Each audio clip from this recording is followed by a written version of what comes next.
Achieve this stunning concrete using Portico concrete paver stain in charcoal color. Step 1. Surface preparation. Mix 4 ounces of Proclean degreaser with 1 gallon of water. Shake the gallon of degreaser until mixed.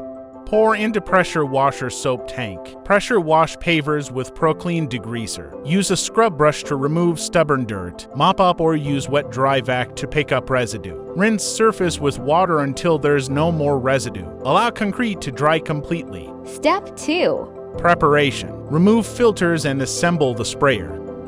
Shake Portico before pouring in the sprayer.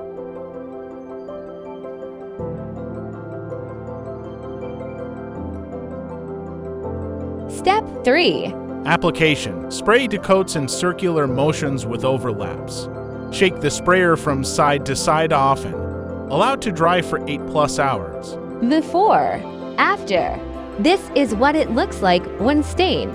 The color will pop when sealer is applied. Step 4. Seal and protect finish. Apply to thin coats of sealer.